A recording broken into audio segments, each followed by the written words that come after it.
రాజకీయాలను రెండు రకాలుగా చూడొచ్చు. స్థూల దృష్టితో చూసి రేఖామాత్రంగా ఒక అవగాహన ఏర్పరచుకోవడాన్ని మొదటిగా చెప్పుకోవచ్చు. సాధారణ పౌరులు చాలా వరకు ఈ దృష్టితో సరిపెట్టుకుంటారు. దీనికి భిన్నంగా సూక్ష్మ దృష్టితో రాజకీయాలను చూసి అందులోని మంచి చెడులను లోతుగా అవగాహన చేసుకుని వ్యూహాత్మక ప్రయోజనాల కోసం వాడుకోవడం రెండోదిగా భావించొచ్చు. ముఖ్యంగా విదేశీ వ్యవహారాల విషయంలో రెండోదానికి చాలా ప్రాధాన్యం ఉంటుంది. దీన్ని ప్రస్తుత పరిస్థితుల్లో అర్థం చేసుకోవడానికి బలూచిస్తాన్ వ్యవహారాలను నిదర్శనంగా తీసుకోవచ్చు.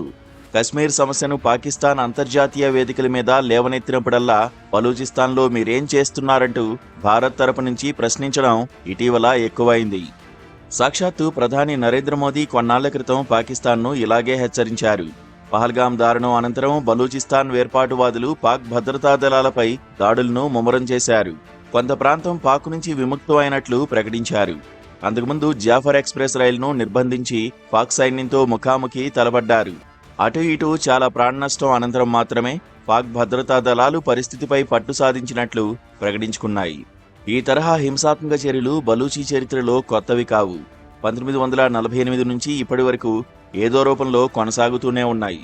బలూచిస్తాన్ సమస్యను వ్యూహాత్మక దౌత్య ప్రేమతో కాకుండా అక్కడి ప్రజల దృష్టి నుంచి చూస్తే దారుణ అణచివేతలు, చిందిన రక్తపాతాలు, విచ్చలవిడి వనరుల దోపిడీ, స్థానికులను అధమస్థానంలోకి నెట్టడం, రాజకీయ అధికారంలో భాగస్వామ్యాన్ని నిరాకరించడం, స్వపరిపాలనా కాంక్షను జాతి విద్రోహంగా పరిగణించడం, సైనిక బలంతో పెత్తనం సాగించడం, స్థానిక తెగలను అభివృద్ధి నిరోధకులుగా ముద్రవేయడం, రాజకీయ ప్రత్యర్థులను మాయం చేయడం, బోటకపు ఎన్కౌంటర్లతో ప్రజలను మట్టుబెట్టడం, స్థానిక భాషను తృణీకరించడం లాంటి ఎన్నో దురాగతాలతో ఆ నేలకు నిలువెల్లా గాయమైనట్లు స్పష్టంగా కనబడుతుంది.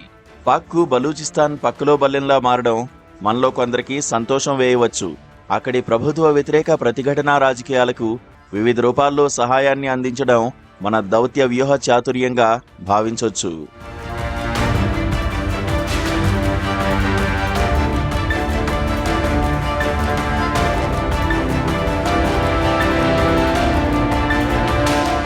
కానీ దానికి మించి అక్కడి పరిస్థితిని సమగ్ర దృష్టితో మానవతా కోణం నుంచి చూస్తే ఎన్నో గుణపాఠాలను నేర్చుకోవచ్చు.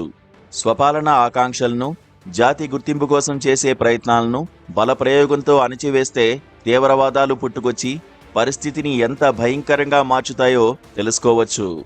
బ్రిటిష్ పాలకులు, ఆ తర్వాత అమెరికా, సోవియట్ రష్యా, చైనా సాగించిన నిర్వాకాలతో అక్కడి పరిస్థితి విషమంగా మారి జనజీవితాన్ని ఎంత ఛిద్రం చేసిందో అర్థం చేసుకోవచ్చు. బలూచిస్తాన్ చరిత్రే చాలా విచిత్రమైంది. అదెన్నో మలుపులు తిరిగింది. ఏ మలుపులోనూ స్థానికుల స్వరాన్ని లెక్క చేయకపోవడమే అక్కడ కనిపిస్తుంది. బ్రిటిష్ పాలకులు బలూచిస్తాన్లో అడుగుపెట్టే నాటికి అక్కడ బలమైన రాజ్య వ్యవస్థ లేదు.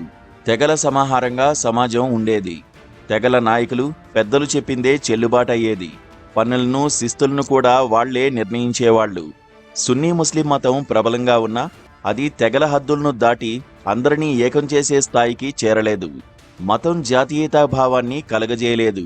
పర్షియన్, ఆఫ్ఘాన్, సింధీ, సిక్కు సైన్యాలు బలూచిస్తాన్పై దండెత్తినా తెగలను పూర్తిగా లొంగదీసుకోలేకపోయాయి.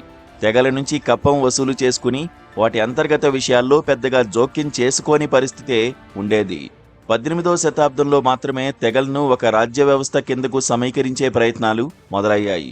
కలాత్ ప్రాంతానికి చెందిన నజీర్ ఖాన్ సారథ్యం కింద 25,000 మందిని సైనికులుగా సమీకరించడంతో అక్కడ ప్రాథమిక రాజ్య వ్యవస్థ ఏర్పాటైంది. 1794లో నజీర్ ఖాన్ మరణం తర్వాత ఆ వ్యవస్థ కూడా బలహీన పడిపోయి మళ్లీ విడివిడి తెగల ప్రాబల్యం పెరిగింది. కలాత్ ఖాన్ల కింద ఉన్న ప్రాంతంలోనే రాజ్య వ్యవస్థ కాస్త బలంగా ఉండేది. ఈ పరిస్థితి 1884 వరకు కొనసాగింది.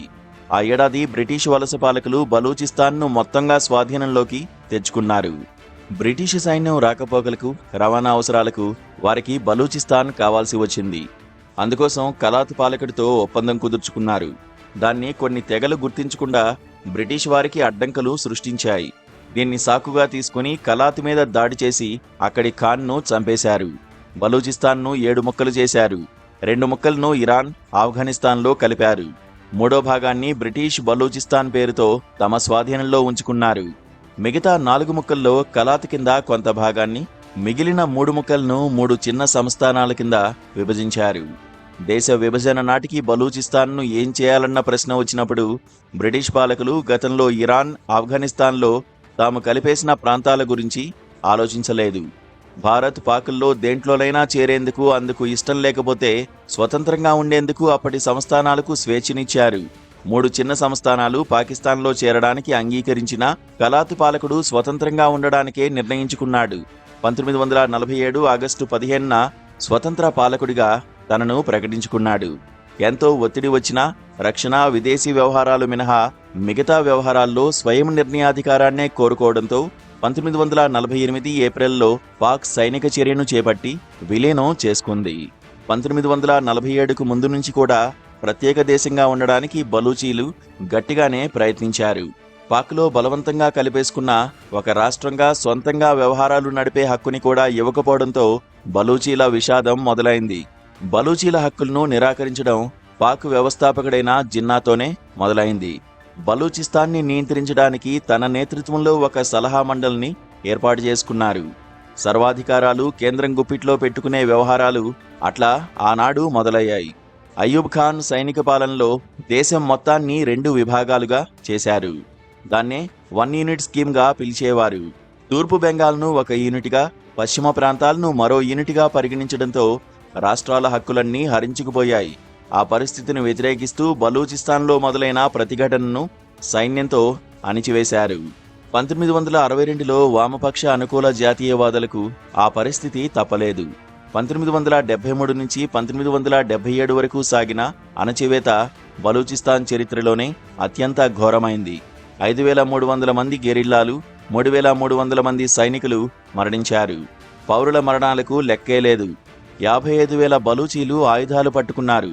ఎన్నుకున్న ప్రభుత్వాన్ని బర్తరఫ్ చేయడంతో ఆనాటి ప్రతిఘటన రాజుకుంది. పాక్లో ప్రయోజన ఓటు హక్కు కింద మొదటి ఎన్నికలు 1970లోనే జరిగాయి. ఇక ఆ ఏడాదే బలూచిస్తాన్కు రాష్ట్ర ప్రతిపత్తిని ఇచ్చారు. అధికారంలోకి వచ్చిన నేషనల్ అవామీ పార్టీ స్థానికులకు ఉద్యోగాల్లో ప్రాధాన్యం ఇవ్వడం మొదలుపెట్టింది.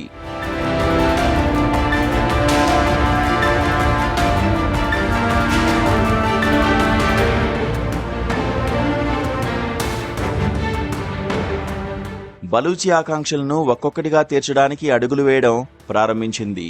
పాక్ పాలకులకు అవి జాతి వ్యతిరేక చర్యలుగా కనపడ్డాయి. ప్రధానిగా జుల్ఫికర్ అలీ భుట్టోను పదవీచ్యుతుడిని చేసిన సైనిక పాలకులు కాల్పుల విరమణను ప్రకటించారు.